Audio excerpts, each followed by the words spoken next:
Each morning he arrives 5 minutes early, checks every gauge twice and says nothing to anyone. Outside the bus depot, the fog clung to the asphalt like a breath held too long. A faint beam of light spilled through the grimy glass panes of Evelyn's diner across the street, and behind them she stood with a towel over one shoulder. Arms crossed, gaze steady.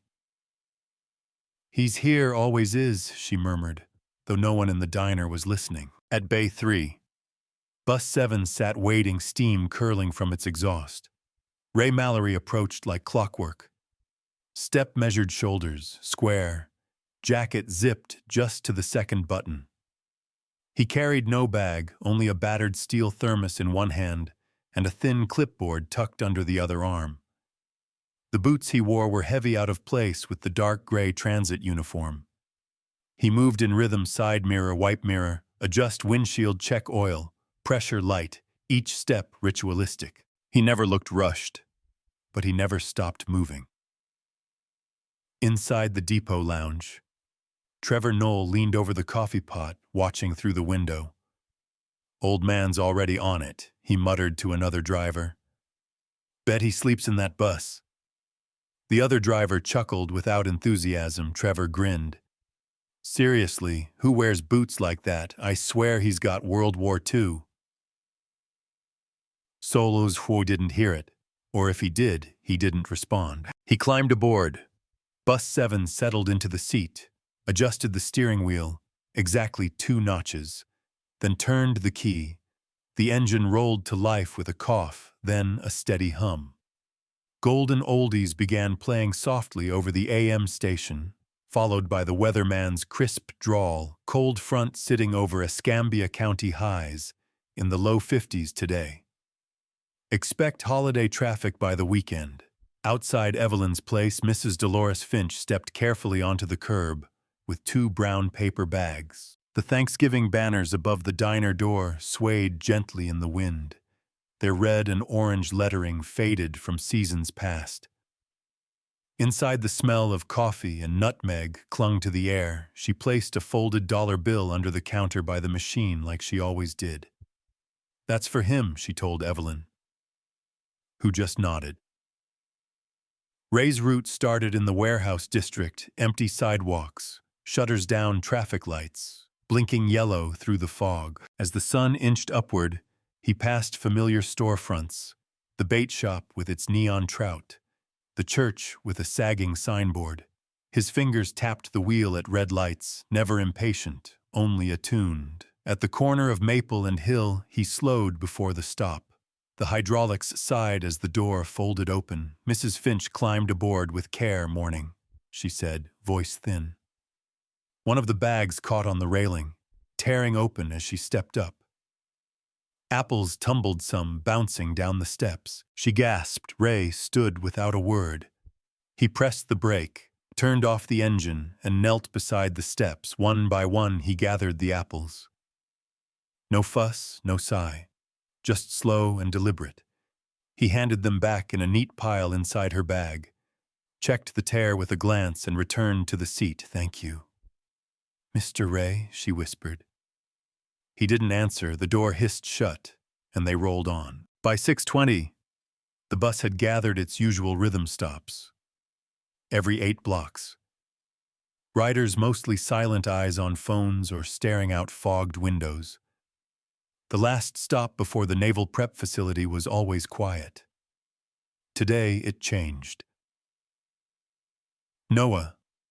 Kendrick climbed aboard, short hair, clean jawline, hands at his sides in the way of someone not yet comfortable being at ease. He scanned the rows, then chose the seat behind the driver, left side directly behind the mirror. He gave a polite nod that Ray did not return.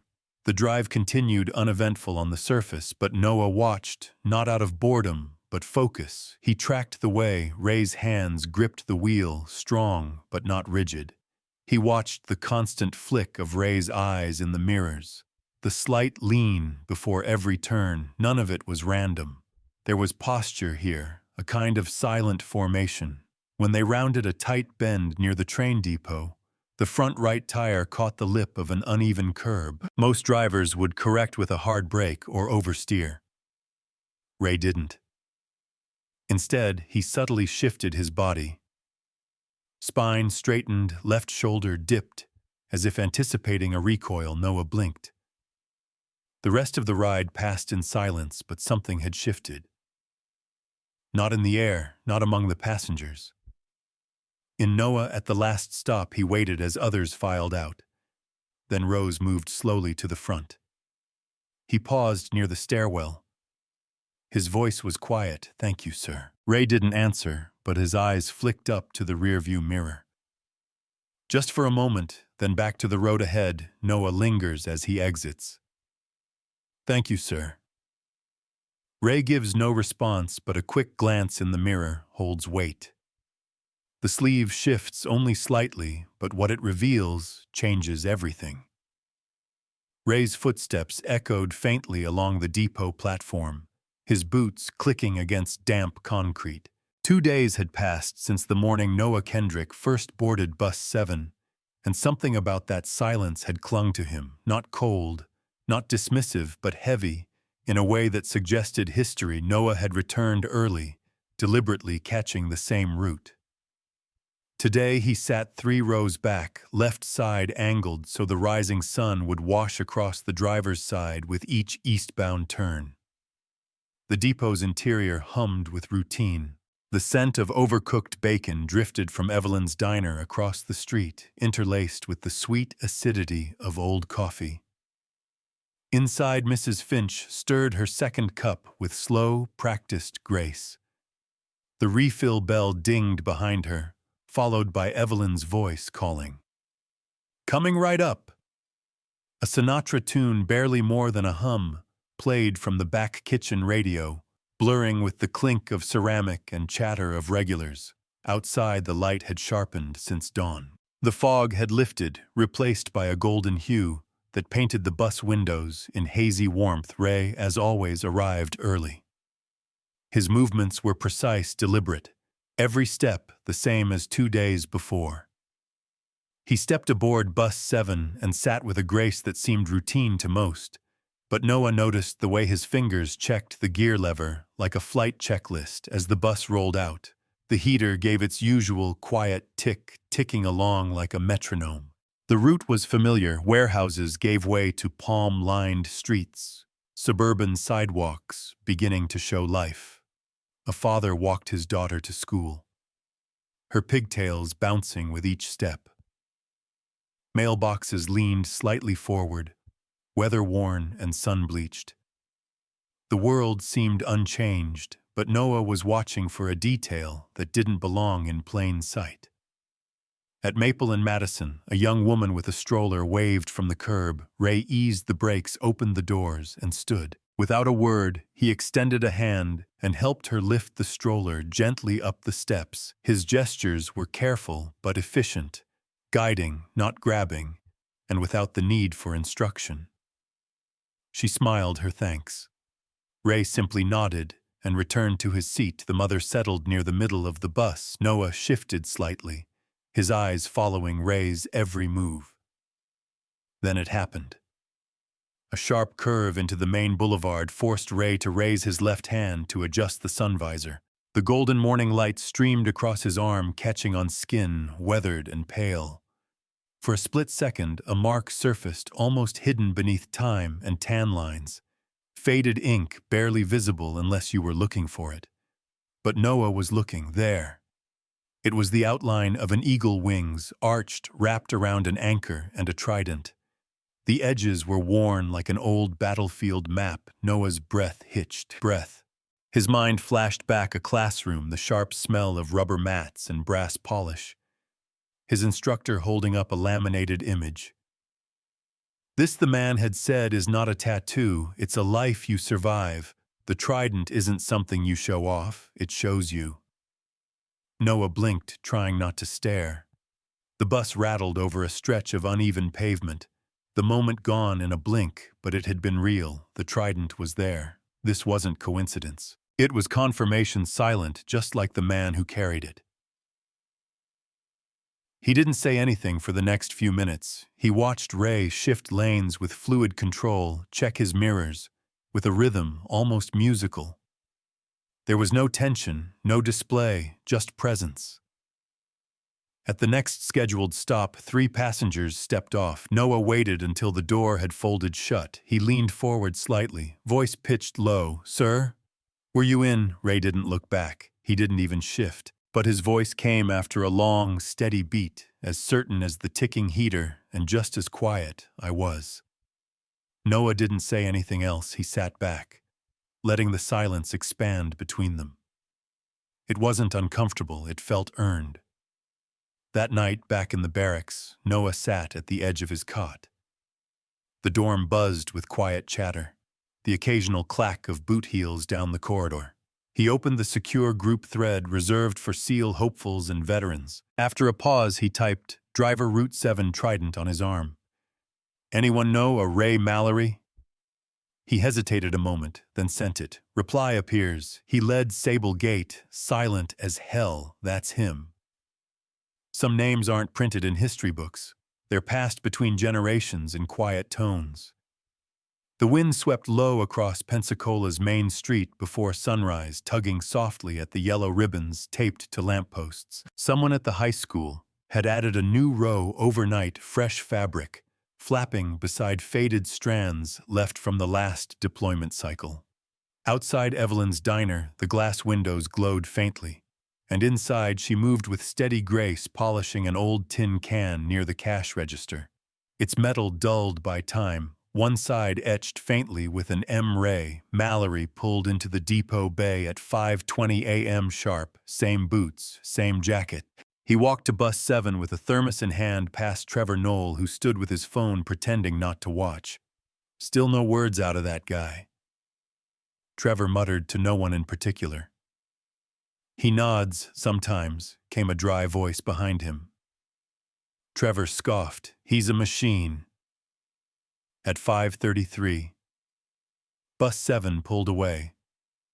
The usual stops came and went, passengers trickling in with sleepy faces and earbuds lost in their morning haze. But at the naval base loop, something shifted. 3 young recruits stood waiting, all in civvies, yet their posture gave them away. They boarded without a sound. One gave a barely perceptible nod toward Ray before taking a seat in the second row. None spoke. They didn't have to. A few blocks later at Oak Ridge and 12th, a 4th figure waited.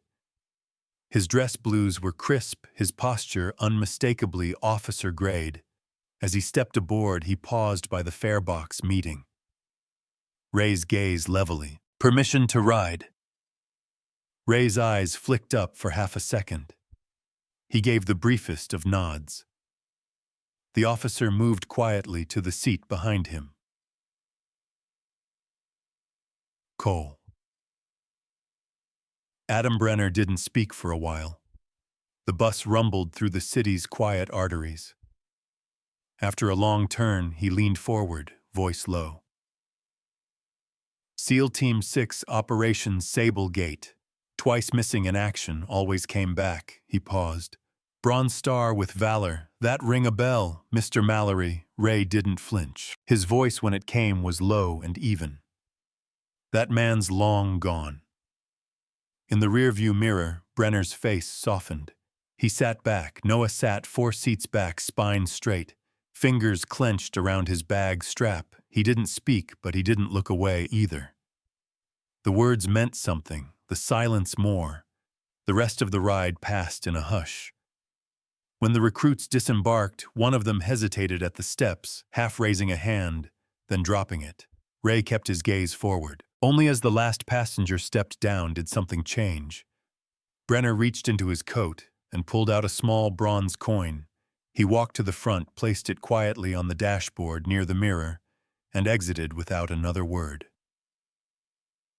Ray didn't touch it, didn't even glance, but it stayed. Later that afternoon, Evelyn wiped down the booth by the window. Noah sat nearby, stirring a half-empty mug of coffee.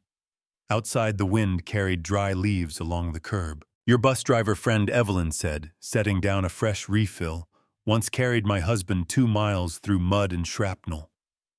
Left him on a chopper without ever saying a word. Noah looked up. He left behind this. She motioned toward the tin can by the register. C-Ration M scratched on the side. We didn't know his name for 30 years, Noah glanced over. You knew all along.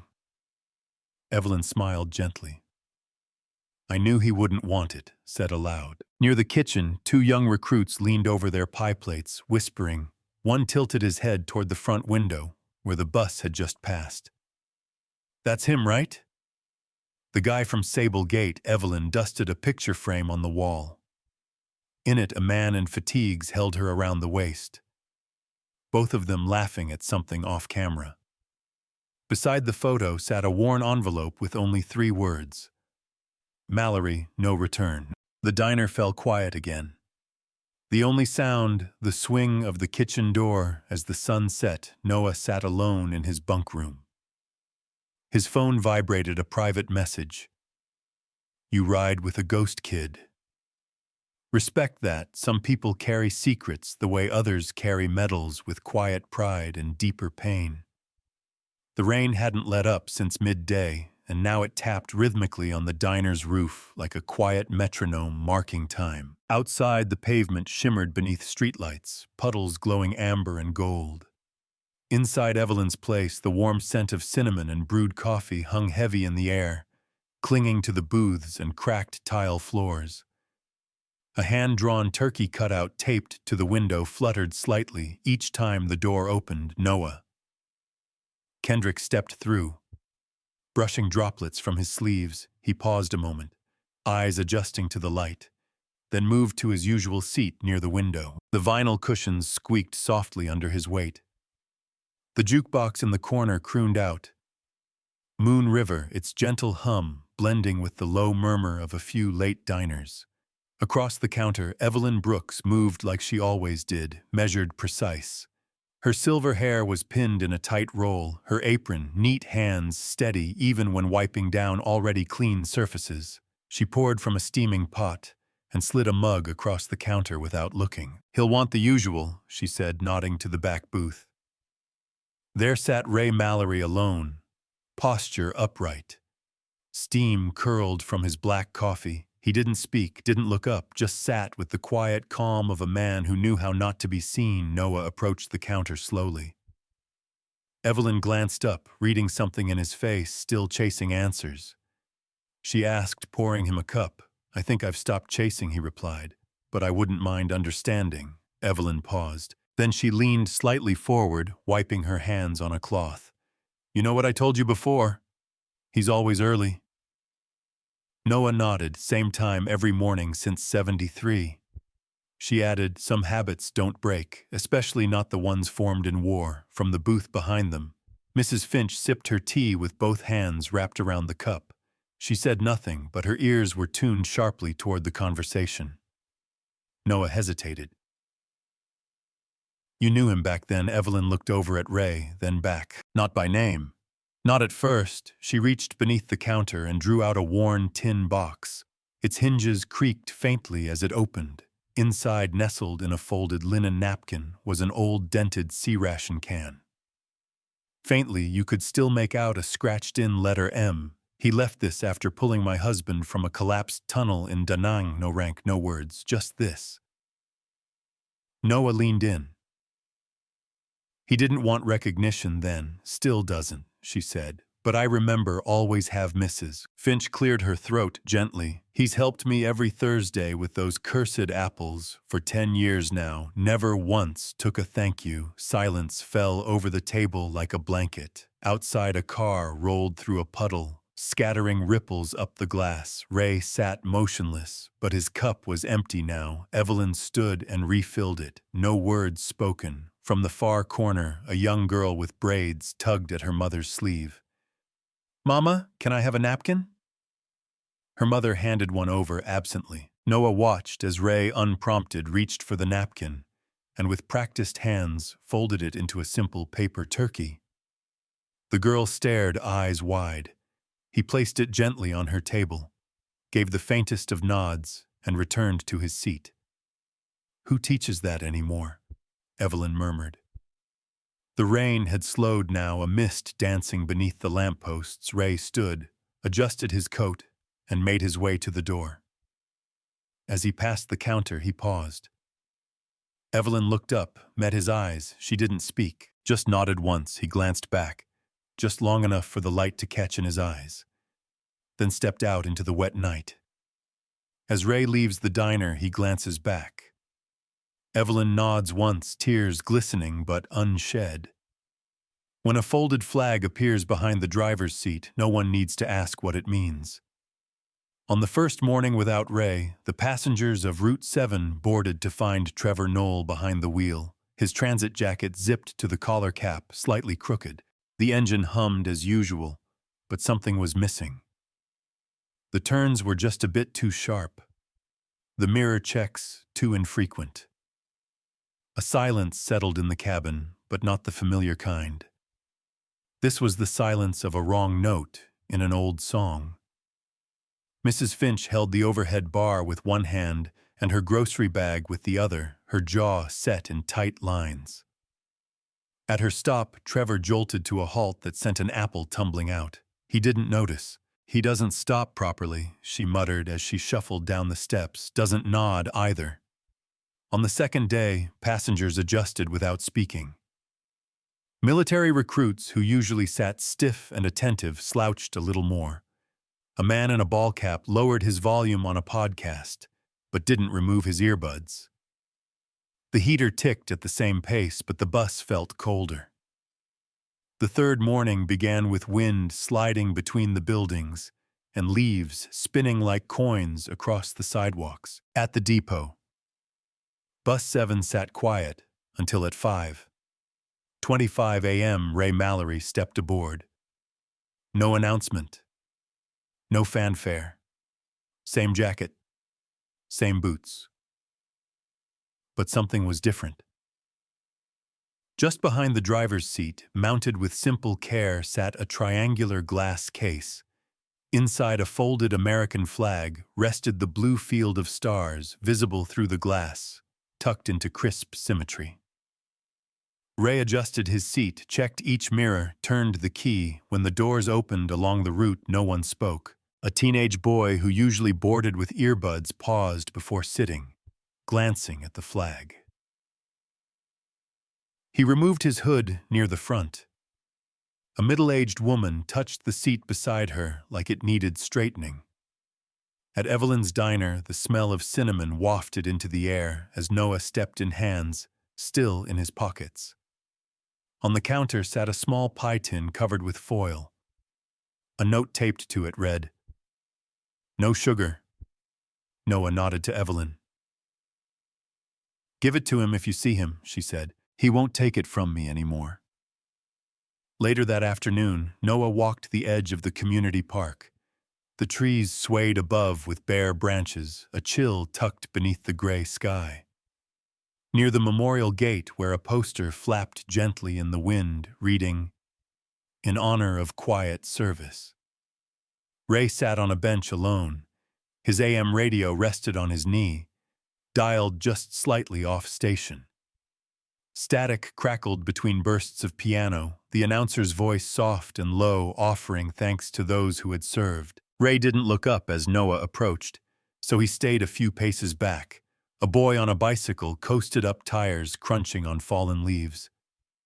He stopped beside the bench, backpack bouncing against the seat post. "Were you in the army, mister?" Ray turned his head slightly. The flag on his dashboard wasn't here, but something about his stillness felt the same. He just nodded. The boy squinted. "Thanks," he said before pedaling off into the wind. That night, passengers boarded with hands free of phones, eyes raised, even. Trevor stepped on quietly, holding a paper cup with steam rising from the lid.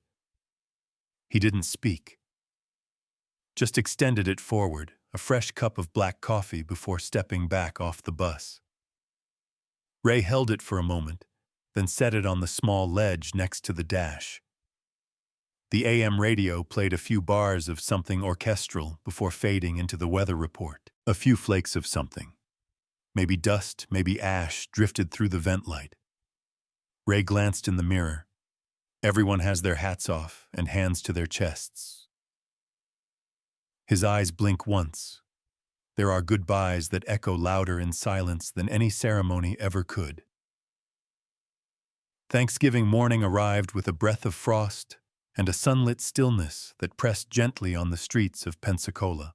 The depot parking lot shimmered under the early light windows, fogged just at the corners, breath visible in the air. Ray.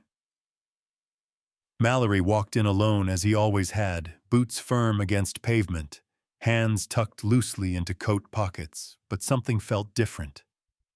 Every bus was parked in formation. It wasn't an accident of scheduling or routing. They were aligned intentionally, spaced evenly, front bumpers flush, side mirrors folded in precise symmetry. At the center sat Bus 7 doors, already unlocked, engine idling in calm readiness.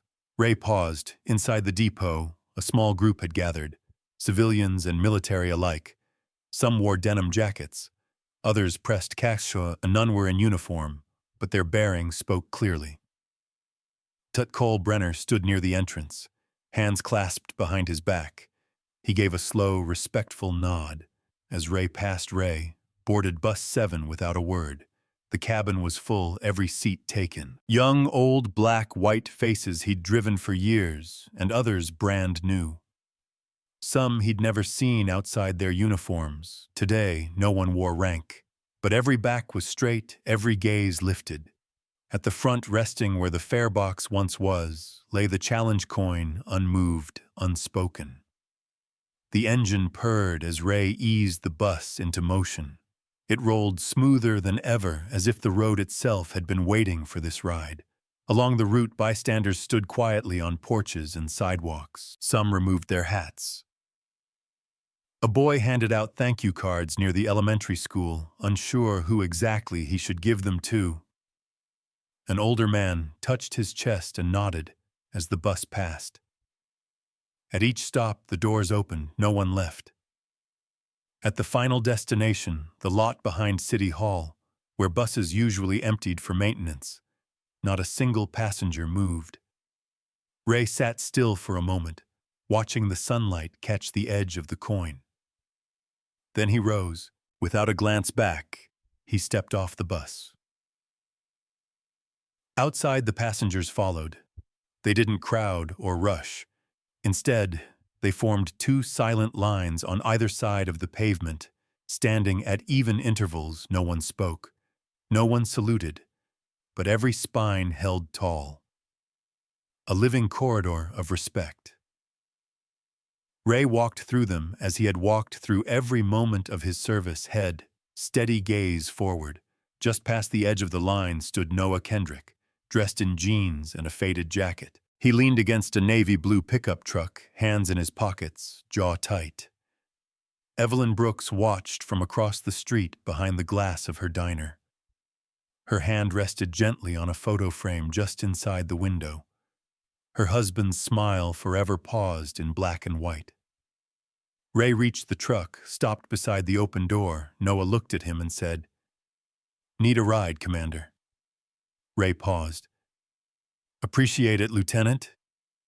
The truck door shut with a soft thunk. It rolled away slowly, leaving behind empty pavement. But something remained in the air, a kind of weightlessness, like a long-held note allowed to fade. The next morning, a young woman boarded Bus 7 for the first time. She looked around curiously, then noticed the dashboard. Her fingers brushed lightly across the bronze coin still resting there. She didn't know its story, but she straightened just a bit as she sat down. Excellence isn't loud, it's early and steady and always there. On a crisp morning without medals or speeches, a quiet man took his final route through a town that had finally learned to see him. He never asked for recognition, but somehow his presence left footprints across every heart that watched him pass.